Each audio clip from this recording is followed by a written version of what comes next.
دنیا میں پیسے کے ذریعے کہا جاتا ہے کہ سب کچھ ممکن ہے، مگر وہ ٹائم جو گزر گیا اسے واپس لانا ممکن نہیں۔ ایک سیکنڈ بھی جو گزر گیا وہ بھی قیامت تک واپس نہیں آ سکتا۔ یہ ایسا سفر ہے کہ یہ رکنے کا نام ہی نہیں لے رہا ہے۔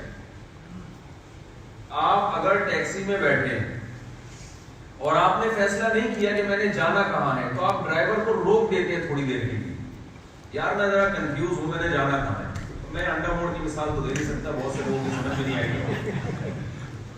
تو آپ جو ہے گاڑی میں بیٹھنے کے بعد کنفیوز ہے کہ یار میں بھول گیا کہاں جانا ہے، تو آپ ڈرائیور کو روک لیں گے، یار تھوڑا گاڑی سائڈ پہ رکھو، میں سوچوں میں نے جانا کہاں ہے۔ وہاں آپ روک سکتے ہیں اس سفر کو، اس کے باوجود آپ پہلے طے کرتے ہیں کہ جانا کہاں ہے۔ دنیا کا جو سفر ہے اسے روکنا آپ کے بس میں نہیں ہے، لیکن اس سفر کی منزل کا اگر آپ کو معلوم ہی نہیں ہے تو آپ بتاؤ پھر جس شخص کو یہ معلوم نہیں ہے اس سے بڑا بیوقوف کوئی ہو سکتا ہے کیا؟ اس کو پتہ ہی نہیں ہے کہ یہ زندگی کی گاڑی جا کہاں رہی ہے۔ سفر میں جو چیزیں ہماری ضرورت تھی ان کو منزل بنا لیا گیا ہے۔ ایک آدمی سفر کر رہا ہو، اسے سفر میں ضرورت ہوتی ہے، گرمی لگ رہی ہے تو ایئر کنڈیشن کی ضرورت ہے، پانی کی ضرورت ہے، واش روم کی ضرورت پڑتی ہے راستے میں۔ اب اسے منزل کا پتہ نہیں ہے تو اس سے لوگ پوچھ لیں کہ یار اس ٹیکسی میں، اس جہاز میں، اس کار میں، اس بس میں کیوں بیٹھے ہو؟ تو وہ کیا واش روم جانے کے لیے بیٹھا ہوں، وہ کیا ہے بھائی ٹھنڈا پانی پینے کے لیے بیٹھا ہوں، کیا کولڈ ڈرنک پینے کے لیے بیٹھا ہوں، کیونکہ یہاں یہ سب چیزیں مجھے مل جاتی ہیں آسانی کے ساتھ، مجھے یہ نرم سیٹ ملی ہوئی ہے، اس پہ ٹیک لگانے کے لیے یہاں بیٹھا ہوں۔ کتنی بے وقوفی اور حماقت کی بات ہوگی کہ نہیں ہوگی؟ اگر ہوگی تو بولتے کہ ہوگی۔ تو جب ہم اس دنیا کی زندگی میں سفر کرتے ہیں تو ہمیں گھر بھی چاہیے، ہمیں خوراک بھی چاہیے، ہمیں سواری کے لیے گاڑی بھی چاہیے۔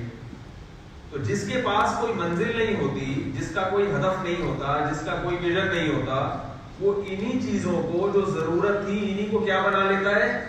ہدف بنا لیتا ہے، انہی کو منزل بنا لیتا ہے۔ اور آپ کو پتا ہے کہ سفر جب ختم ہوتا ہے تو اپنی تمام تر لوازمات کے ساتھ ختم ہوتا ہے وہ۔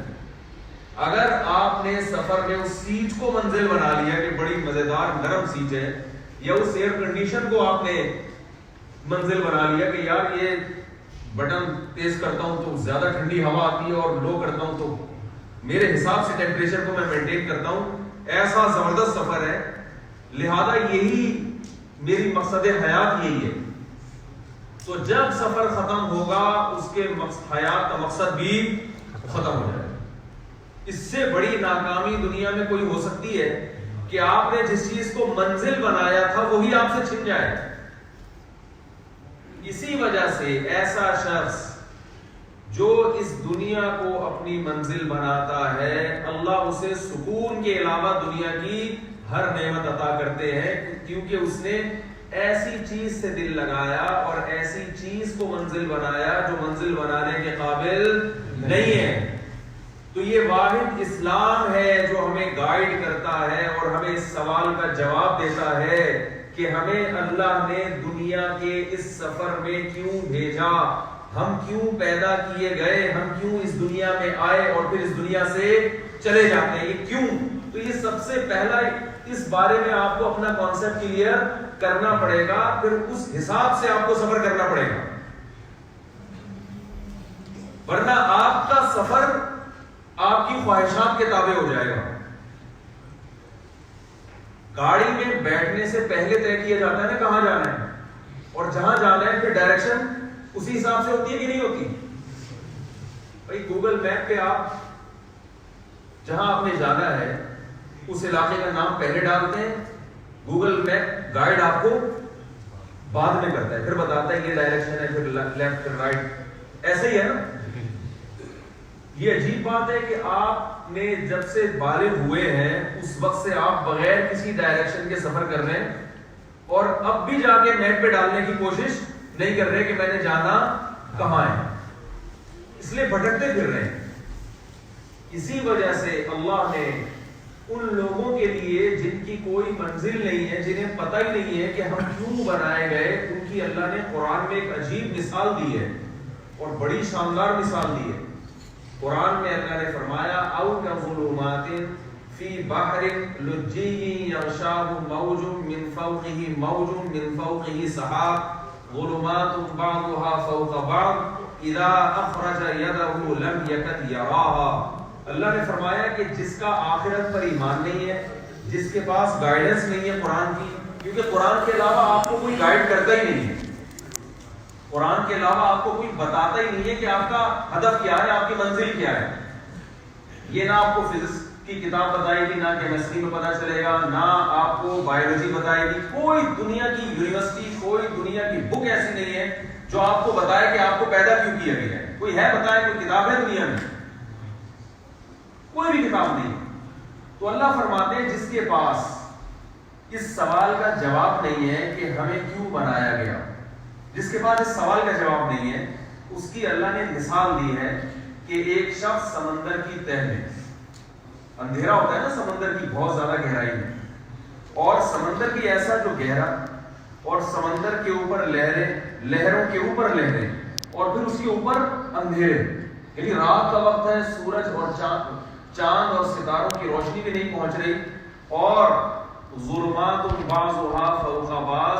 قرآن نے مثال دی ہے کہ جیسے اندھیروں کے اوپر اندھیرے چڑھے ہوئے ہیں، اتنا گھپ اندھیرا، اس اندھیرے میں اذا اخرج یدہ لم یکد یراہا، ایک شخص اگر اپنا ہاتھ نکال کے دیکھنے کی کوشش کرتا ہے تو وہ بھی اسے نظر نہیں آتا۔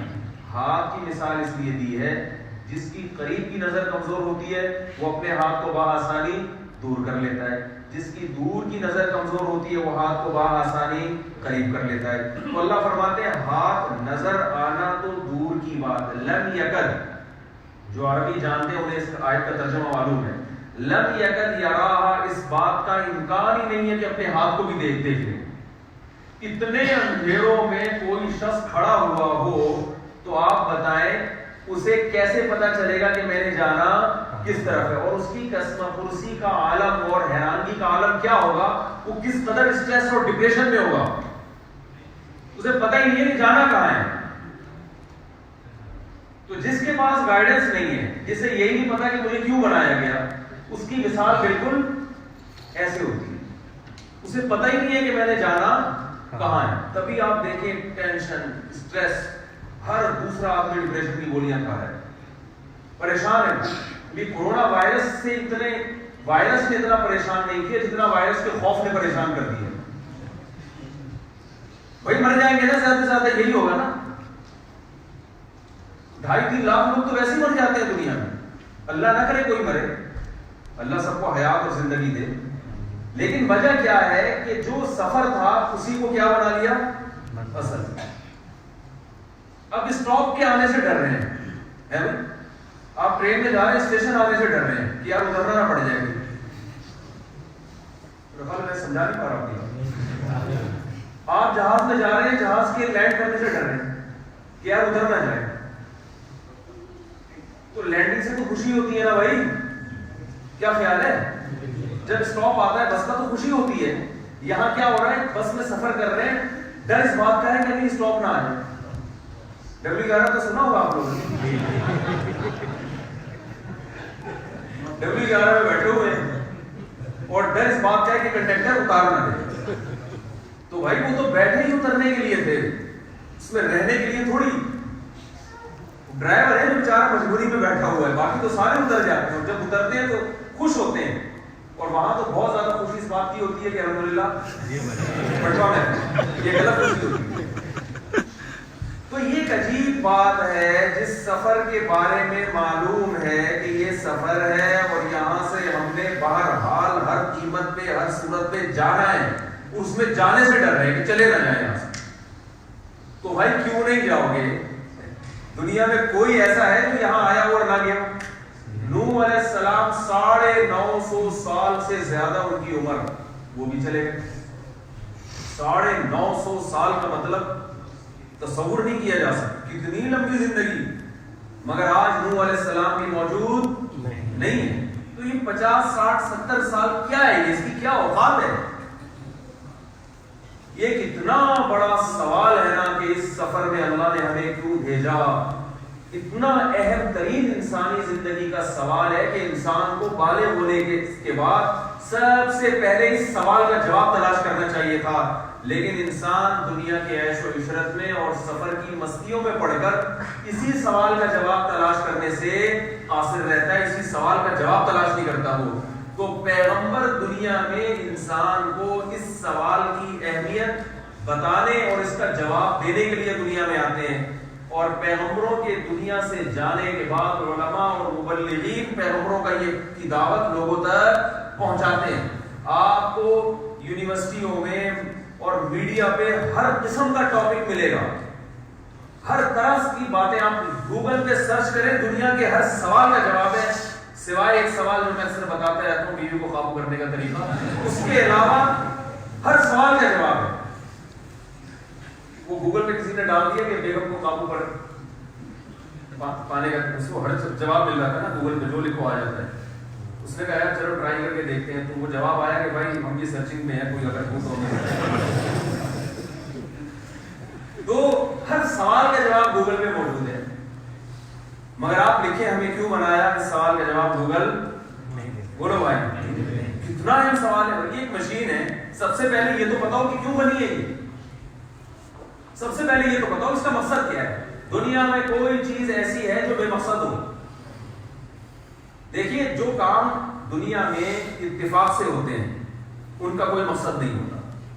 میں اگر بیان کر رہا ہوں اور میرے یہاں کوئی شیشے کا گلاس ہو اور اتفاق سے میرا ہاتھ اس گلاس پہ لگے اور وہ گلاس گر کے ٹوٹ جائے, آپ پوچھیں گے مفتی صاحب آپ کو ہم نے سڈنی بیان کے لیے بلایا تھا, گلاس توڑنے کے لیے بولے نا بھائی, نہیں بلایا, تو آپ نے گلاس کیوں توڑا؟ تو میں جواب میں کہہ سکتا ہوں بھائی توڑا نہیں ہے, ٹوٹ گیا ہے غلطی سے, جان کر میں نے یہ کام نہیں کیا. تو جو کام آٹومیٹیکلی خود سے ہو جاتے ہیں ان کی کوئی ریزن نہیں ہوتی. لیکن اگر میں بیان کر رہا ہوں اور میں گلاس یہاں سے اٹھا کے ایسے زمین پہ توڑ دوں تو آپ پوچھیں گے بھائی کیوں توڑا؟ میں کہوں ویسے ہی. یہ جواب میرا یہ معقول جواب ہوگا؟ آپ مان لیں گے اس کو؟ بھائی یا تو آپ ڈپریشن کے مریض ہیں یا آپ ایک دم بے قابو ہو جاتے ہیں, غصے میں کچھ پتہ نہیں چل رہا کہ کیا کر رہے ہیں آپ. مجھے جواب دینا پڑے گا. دوسری بات یہ کہ جو کام خود بخود ہوتے ہیں, اتفاق سے ہوتے ہیں, ان میں مینجمنٹ نہیں ہوتی. دیکھیں اگر میں گلاس اٹھا کے توڑوں یا میرا ہاتھ لگے اور گلاس ٹوٹ جائے, آپ اس سے پوچھیں کہ گلاس کیوں توڑا, میں کہوں ویسے ٹوٹ گیا. لیکن اگر کل وہ گلاس جڑ گیا ہے, آپ نے دیکھا کہ ٹوٹا ہوا گلاس کیا تھا, جڑ گیا. آپ کہیں مفتی صاحب آپ نے کیوں جوڑا, یہ اس تکلف کی آپ کو کیا ضرورت تھی؟ تو میں یہی جواب دوں جو کل دیا تھا کہ میں نے توڑا نہیں ہے, ٹوٹ گیا ہے. میں نے جوڑا نہیں ہے, جڑ گیا ہے. آپ مان لیں گے بھائی؟ اگر مان جائیں گے تو بتا دیں ہاں مان جائیں گے, نہیں مانیں گے تو بتا دیں کہ نہیں.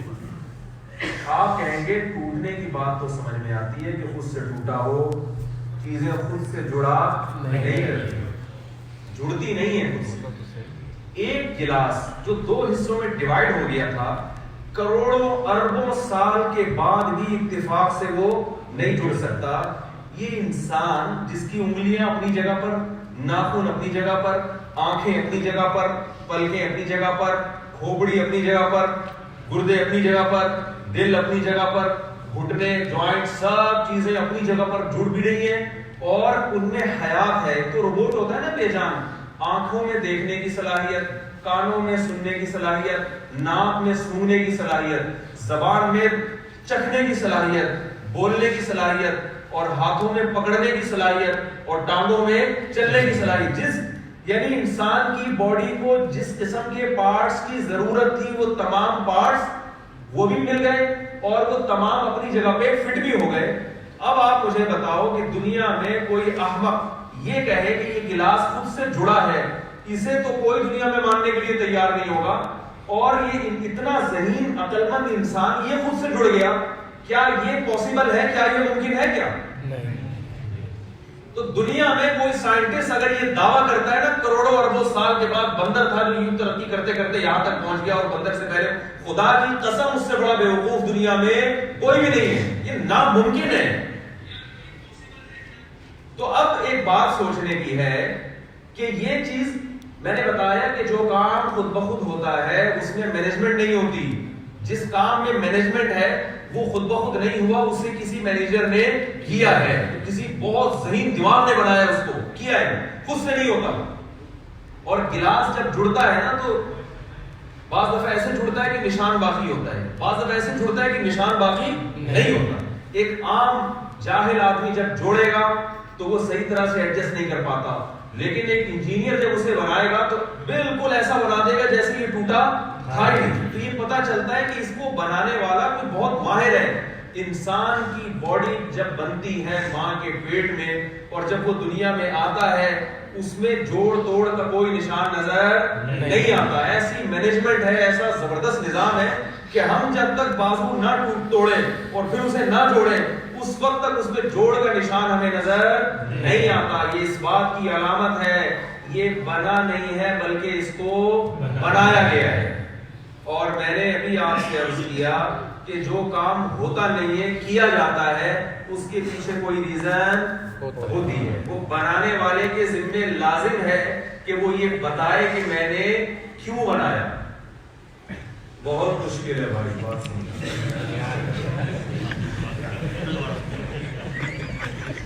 وہاں پاکستانی میں پولیس بلا لیتا تھا۔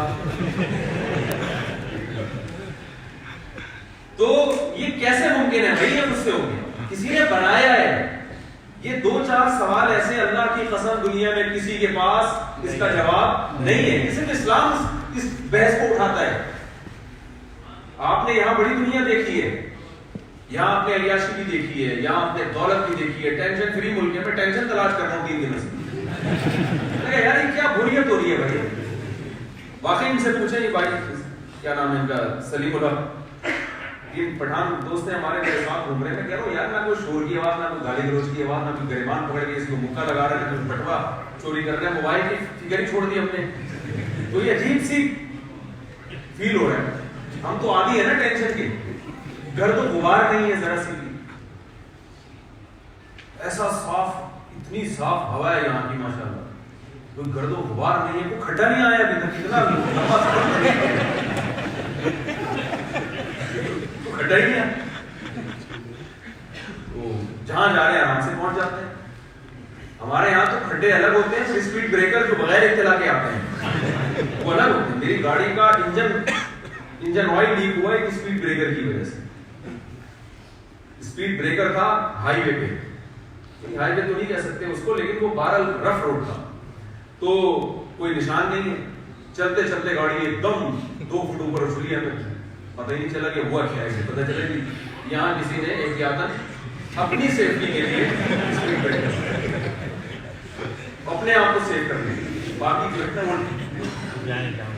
وہ جائے کہ ان کی مرضی جو کرے۔ تو مجھے پتہ ہی نہیں چلا، باہر وہ دھاڑ کر کے جب زمین پہ لگی ہے تو آئل لیک ہونا شروع ہوا ہے، جو لیکیج کا پتہ تو نہیں چلتا، وہ تو جب انجن سیز ہوا تو پتہ چلا۔ تو ٹینشن ہی نہیں ہے۔ یہاں کوئی اس طرح کا حادثہ میرا خیال ہے 3-4 کتنے دن ہو گئے، 3 دن تو ہو گئے نا مجھے یہاں گھومتے ہوئے۔ تو آپ کو یہاں بہت مزہ آ رہا ہے ماشاءاللہ، آنا چاہیے، بہت اچھا ملک ہے، امن و امان ہے، بے روزگاروں کو اتنے الاؤنس دیے جا رہے ہیں کہ انسان کا بے روزگار ہونے کا دل کرنے لگتا ہے۔ ٹھیک ہے، اتنی کیئر بیماروں کی اور مختلف طبقات کی کہ انسان کا دل چاہتا ہے کہ یار میں کیا ہو جاؤں۔ وہ ایک صاحب آئے، وہ کہنے لگے پولیس اتنی اچھی ہے کہ گرفتار ہونے کا دل چاہتا ہے۔ تو یہ بہت اچھی جگہ ہے ماشاءاللہ دنیا کے لحاظ سے، بہت کچھ ہے یہاں پہ، لیکن بھائی یہ سفر ہے، یہ منزل نہیں ہے۔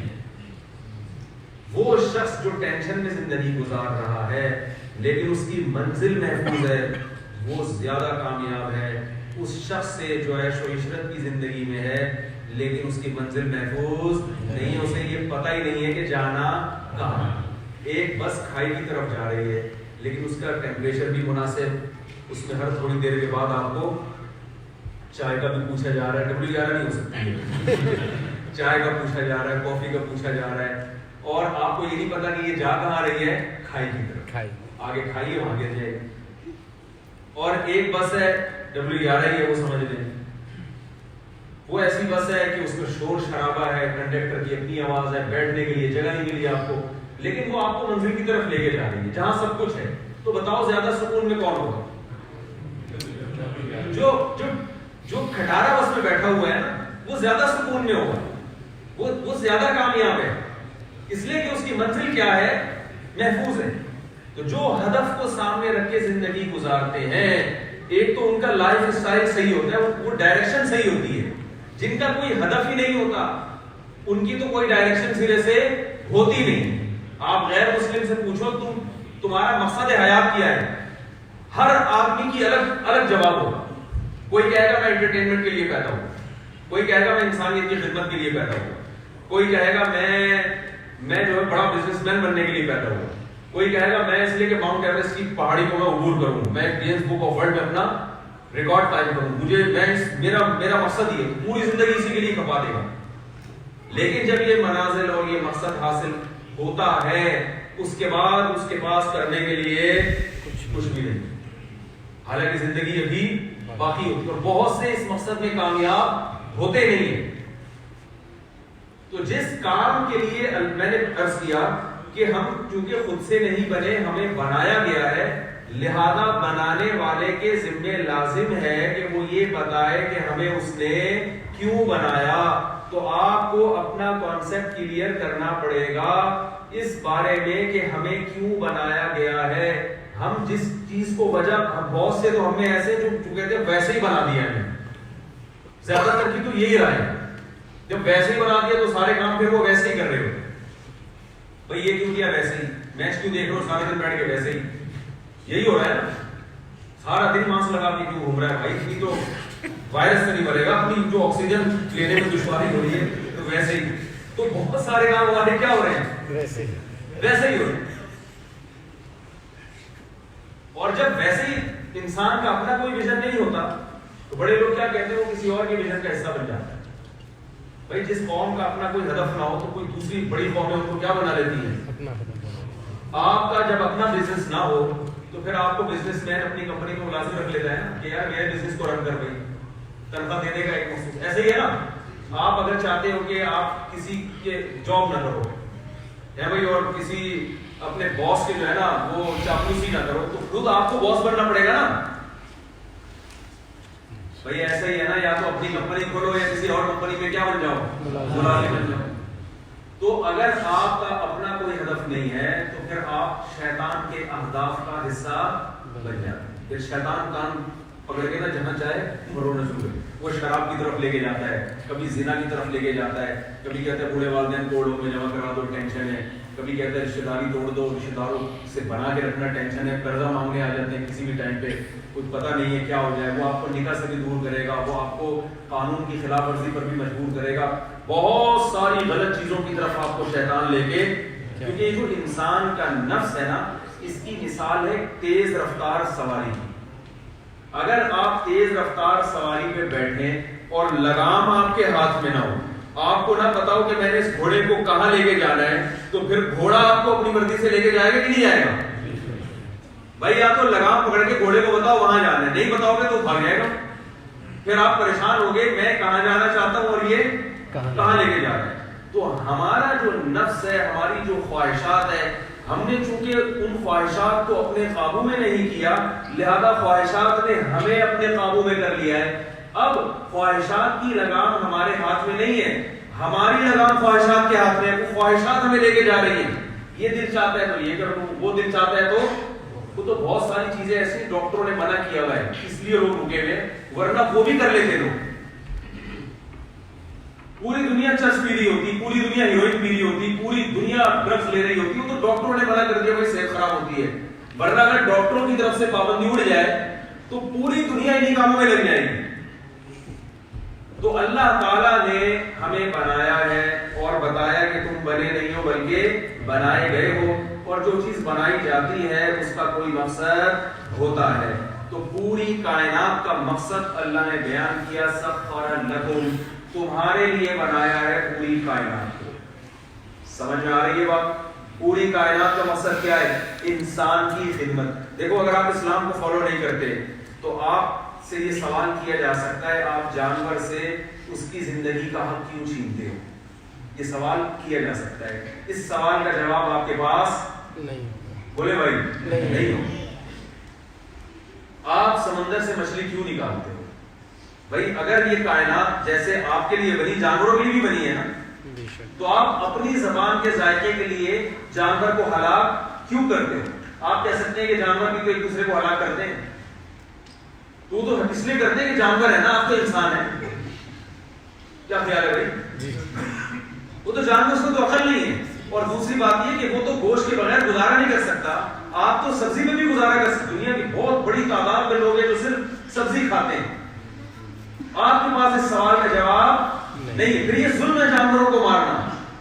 اس کا جواب صرف اسلام نے دیا کہ یہ پوری کائنات بنی کس کے لیے؟ انسان کے لیے. لہذا تم کھا سکتے ہو, اللہ نے اجازت دی ہے, یہ تمہارے لیے بنی ہے.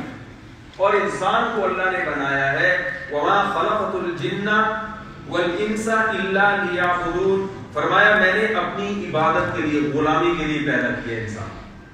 ہمارا ہدف یہ ہے کہ اللہ کے جو احکام ہیں, جو اللہ نے ہمیں لا دیا ہے, قانون دیا ہے, اللہ یہ دیکھنا چاہتا ہے کہ اس قانون کو پورا کرتے ہو یا اس قانون کی, بولے بھائی, مخالفت کرتے ہو. پورا کر کے آؤ گے تو کامیابی ہے جنت کی شکل میں, پورا نہیں کرو گے تو ناکامی ہے جہنم. تو یہ مسافر خانہ ہے. آگے یا تو جنت کے باغات ہیں یا جہنم کی گہری کھائیاں ہیں. وہ ہے منزل. اس کو سامنے رکھ کر آپ نے اگر لائف گزاری تو آپ کی لائف کیا ہو جائے گی؟ اس کا ایک ڈائریکشن ملے گی آپ کو. آپ اس سمت میں, ایک خاص سمت میں چلنا شروع ہو جائیں گے. اگر آپ کے سامنے یہ لائف نہیں ہے, یہ منزل نہیں ہے, آپ ساری زندگی بھٹکتے رہیں گے. آپ کو یہ نہیں پتا چلے گا اچھا کیا ہے, برا کیا ہے. بعض لوگ کہتے ہیں ہماری زندگی کا مقصد ہے ہم اچھا کریں. ان سے پوچھو اچھے کی ڈیفینیشن کیا ہے؟ ہر آدمی کے اچھے کی ڈیفینیشن, بولے بھائی, ہر آدمی وہ اچھائی کی ڈیفینیشن ہی مختلف ہے. اور آپ کسی کی ڈیفینیشن کو کسی کے اوپر مسلط نہیں کر سکتے. جو چرسی ہے نا, مجھے نہیں پتا یار چرسی کو کیا کہتے ہیں انگلش میں. نہیں, چرسی کا جو مزہ ہے چرسی کے لیے کوئی ایسا ہی لفظ انگلش میں ہونا چاہیے, اتنا خوبصورت لفظ سے تو اور عزت کرنے کا دیتا. تو کیا کہہ رہا تھا میں, چرسی کی بات. مثال دے رہا تھا. ہاں دیکھیں چرسی کیا کہتا ہے, میں ٹینشن ختم کرنے کے لیے. شرابی کیا کہتا ہے, میں کس لیے شراب پیتا ہوں؟ ٹینشن ختم ہوتی ہے, اور واقعی ہو بھی جاتی ہے. آپ اسے سمجھاؤ وہ نہیں سمجھ میں آئے گا. اسے آپ اسے 10 دلائل دو کہ بھئی یہ باڈی کے لیے نقصان دہ ہو جائے گا. وہ فلاں آدمی تو شراب پیتا تھا 90 سال میں اس کا انتقال ہوا ہے, کوئی باڈی کے لیے نقصان دہ نہیں. تو بہت بحث کرتے چلے جائیں, قیامت آ جائے گی, انسان کسی ایک پلیٹ فارم پہ جمع ہو ہی نہیں سکتے کہ اچھا کیا ہے اور برا کیا ہے. تو ملکی قوانین بھی انسانوں کے بنائے ہوئے ہوتے ہیں, ان میں بھی غلطی ممکن ہے. اس لیے اللہ تعالیٰ نے بتایا کہ جس نے پیدا کیا ہے وہ یہ کہہ رہا ہے کہ میں نے تمہیں غلامی کے لیے بنایا, آزمائش کے لیے بنایا. تو جو ایگزامینیشن ہال میں پیپر حل کرے گا اس کی لائف اچھی ہے. جو پیپر کا جواب نہیں دے گا, اس پرچے کو حل کرنے کی کوشش نہیں کرے گا, اس کی لائف اچھی نہیں ہے, وہ ناکام ہے. تو اچھائی کی ڈیفینیشن کیا ہے کہ جو اللہ کے حکم کو پورا کر رہا ہے وہ اچھائی ہے, جو حکم کو پورا نہیں کر رہا وہ کیا ہے؟ دو متضاد چیزیں اللہ کے حکم کی وجہ سے اچھائی بھی بن جاتی ہے اور برائی بھی بن جاتی ہے. دیکھیں بنی اسرائیل پر اللہ نے ہفتے کے دن مچھلی کے شکار پہ پابندی لگائی. اب آپ مجھے بتاؤ, مچھلی کا شکار بذات خود کوئی برا عمل ہے؟ نہیں, جائز ہے بالکل. لیکن اللہ نے بنی اسرائیل کو کہا کہ ہفتے کے دن تمہیں مچھلی کا شکار نہیں کرنا. چونکہ اللہ نے منع کر دیا, اب ساری دنیا تو کہے گی بھائی شکار چاہے ہفتے کے دن ہو, سیٹرڈے ہو, سنڈے ہو, فرائیڈے ہو, اس میں کوئی, کیونکہ کورونا وائرس تو پھیلا نہیں تھا اس میں, کوئی ہفتے کے دن سارے جمع ہوں گے تو وائرس پھیل جائے گا. کوئی ایسا مسئلہ نہیں تھا. لیکن اللہ نے کہہ دیا کہ نہیں. اب جس کا ہدف آخرت ہے اسے پتا ہے کہ کامیاب کون کرے گا, جنت میں کون لے کے جائے گا, اللہ. تو میں نے اللہ کے حکم کو پورا کرنا ہے. اس وقت اللہ کا حکم یہ ہے کہ ہفتے کے دن شکار نہیں کرنا. قرآن میں ہے کہ جن لوگوں نے ہفتے کے دن شکار کیا, جعل منهم القردة والخنازیر, اللہ نے ان کو بندر اور خنزیر کی شکلوں میں تبدیل کر دیا. حالانکہ بظاہر یہ کچھ بھی نہیں بھائی, ہفتے کے دن شکار, اور شکار کی کوئی سور کا تھوڑی کر رہے ہیں, مچھلی کا کر رہے ہیں جو بالکل حلال طیب ہے, پاکیزہ چیز ہے. لیکن وہ اپنے ہدف سے ہٹ گئے. اتنی بڑی سزا ملی ہے ان کو. فرماتے ہیں کہ قُلْنَا لَهُمْ كُونُوا قِرَدَةً خَاسِئِينَ, ذلیل بندر اور سوروں کی شکل میں صبح سو کے اٹھے. اس سے پتہ چلتا ہے بھائی اچھائی کی ڈیفینیشن یہ ہے کہ جس کام کا اللہ نے حکم دے دیا, چاہے وہ ہمیں اچھا لگ رہا ہے یا نہیں لگ رہا, اللہ کے حکم دینے کے بعد اللہ کی نظر میں وہ کیا بن گیا؟ بولے نا بھائی. کیونکہ اب وہ آپ کو دیکھیں, اچھائی کہتے ہیں کہ جو ہر وہ چیز جو آپ کو آپ کے ویژن کے قریب لے کے جا رہی ہے وہ کیا کہلائیں گے؟ جب آپ کا ایک ہدف ہے, آپ سفر پہ جا رہے ہیں, تو آپ کا سب سے پہلے آپ ترجیح کو دیتے ہیں کہ میں منزل پر پہنچوں. اگر آپ کو پتا ہے کہ میں کھانے کے لیے اترا تو یہ بس نکل جائے گی, تو آپ کھانا قربان کرو گے کہ نہیں کرو گے؟ پورے کہ یار پیک کروا لو, بس میں بیٹھ کے کھا لیں گے. ایسے موقع پہ کھانا کھانا اچھا عمل ہوگا اے بھائی. وہ ہم جب پاکستان میں بس میں سفر کرتے ہیں نا, وہ زرزر کوا آوازیں آنی ہوتی, کنڈکٹر کی آواز آ رہی ہوتی ہے, ڈرائیور کی زرزر ہوگا, ہوا کہتے ہیں پتہ نہیں ہوگا کہتے ہیں زر کا, وہ کھانے نہیں دیتا آرام سے, تو جلدی جلدی نوالے کھا کے بھاگ رہے ہوتے ہیں. جلدی جلدی کھانا کھانا اچھی عادت ہے بھائی, سنت بھی ہے, ڈاکٹر بھی کہتے ہیں آرام سے چبا چبا کے تسلی سے کھانا کھایا کرو. جلدی کھانا کھانا اچھی عادت نہیں ہے. لیکن جب آپ بس سے اترتے ہیں تو پھر جلدی کھانا کھانا ہی اچھی عادت ہے, کیونکہ اگر آپ کھانے میں لگ گئے خوب چبا چبا کے سنت کے مطابق, تو آپ کا فرض وہ تو بھائی جو آپ نانی کے جا رہے تھے, ماموں کے جا رہے تھے ملنے کے لیے, وہ فرض آپ کا کیا ہو جائے گا. تو منزل پہ ہر وہ چیز جو منزل تک پہنچنے میں رکاوٹ بنے, چاہے وہ کتنی ہی اچھی ہو, لیکن اس رکاوٹ کی وجہ سے وہ بری بن جاتی ہے. اور ہر وہ چیز جو منزل تک پہنچنے میں معاون اور مددگار ہو, وہ دیکھنے میں کتنی ہی بری کیوں نہ ہو, لیکن وہ اچھی بن جاتی ہے. تو دنیا کے سفر میں ہماری منزل چونکہ جنت ہے, اللہ کی رضا ہے, کوئی چیز کتنی بری لگ رہی ہو لیکن اگر اس میں اللہ کی رضا ہے تو وہ اچھی ہے. کوئی چیز کتنی ہی اچھی لگ رہی ہو لیکن اگر اس میں اللہ کی ناراضی ہے تو وہ بری چیز ہے. یہ پہلے یہ کانسیپٹ آپ کو کلیئر کرنا پڑے گا کہ اللہ کا جو حکم ہے, اللہ اس کے رسول صلی اللہ علیہ وسلم کا جو حکم ہے, مسلمان کے پاس اچھائی اور برائی کو ڈیفائن کرنا بہت آسان ہے. جس کے پاس اسلام نہیں ہے, جس کے پاس اسلام نہیں ہے, اس کے لیے اللہ کی قسم قیامت تک اچھائی اور برائی کو ڈیفائن کرنا ممکن نہیں ہے. تو اب روزہ ہم رکھتے ہیں, بھوکا پیاسا رہتے ہیں نا افطار تک, بھوکا پیاسا رہنا اچھا عمل ہے. لیکن جیسے ہی سورج غروب ہوا, اب بالکل اس کے اپوزٹ عمل کرنا کیا ہو جائے گا؟ اچھا عمل. اب آپ اگر یہ چاہ رہے ہو کہ میں مزید بھوکا رہوں اللہ کی خاطر, میں مزید پیاسا رہوں, تو یہ اچھا عمل کہلائے گا؟ عشاء کی 4 رکعتیں ہیں, 3 رکعتوں کے بعد سلام پھیر دیں گے, اچھا عمل ہوگا؟ بھائی اس لیے اچھا نہیں ہوگا کہ 2 سجدے کھا گئے آپ, ایک رکوع کھا گئے. لیکن اگر کوئی یہ کرتا ہے کہ 4 رکعتوں کے بعد 5 بھی پڑھ لیتا ہے, کہتا ہے آج میں 2 سجدے زیادہ کروں گا, تو یہ اچھا عمل ہے یا برا عمل ہے؟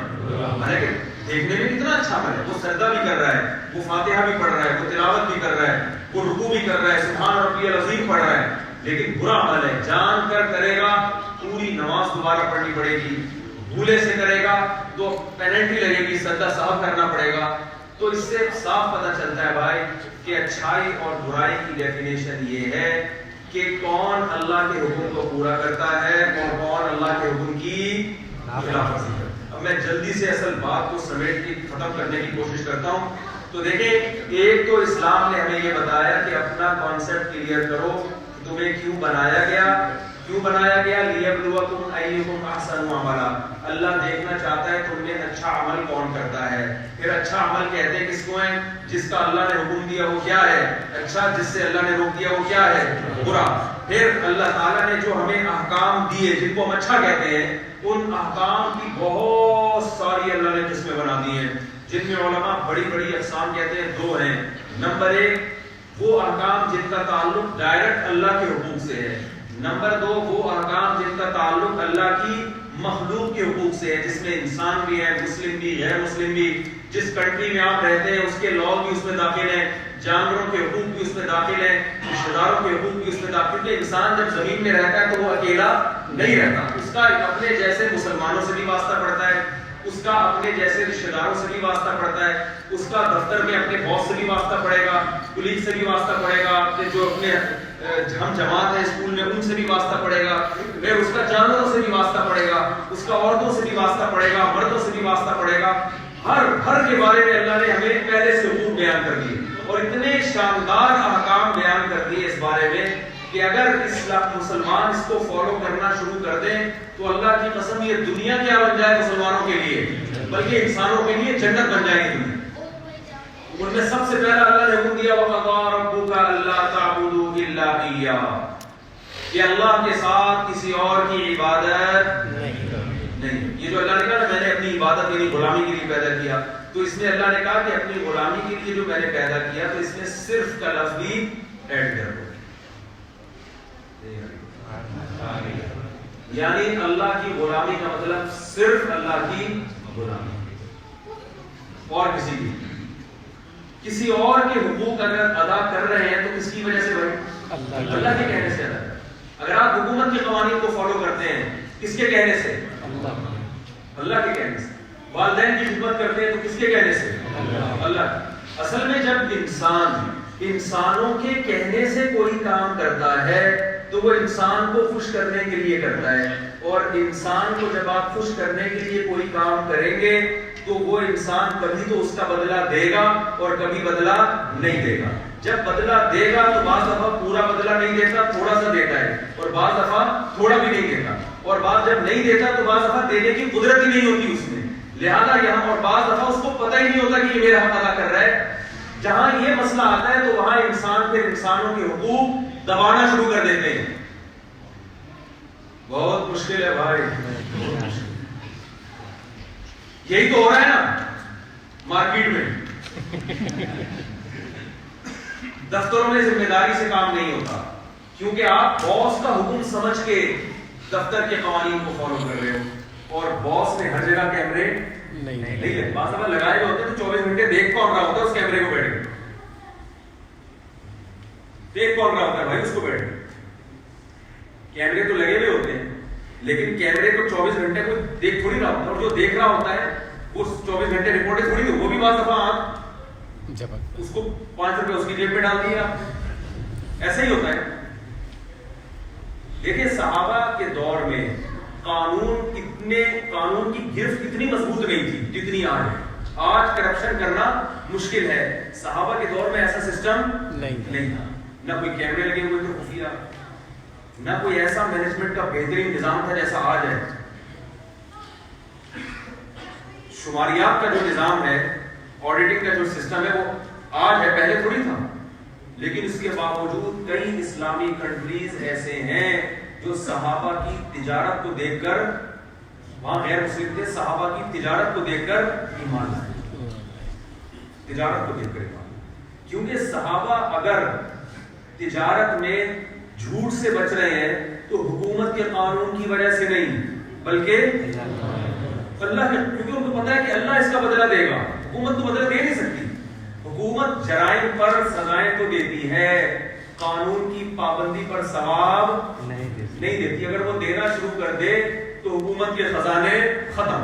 مثلا لال بتی پہ آپ نہ رکیں تو جرمانہ تو لگے گا، رکنے پر کوئی ثواب ملتا ہے؟ بھائی لال بتی پہ آپ آگے رک گئے، ایک پولیس آفیسر آئے گا 50 روپے، کیا خیال ہے؟ ایسا وہ کہیں گے بھائی اگر یہ دینا شروع کر دیں ہمارا تو پورے خزانے لال بتیوں میں لال بتی کی نظر ہو جائیں گے۔ تو انسان کے ڈر سے نہیں چل سکتا،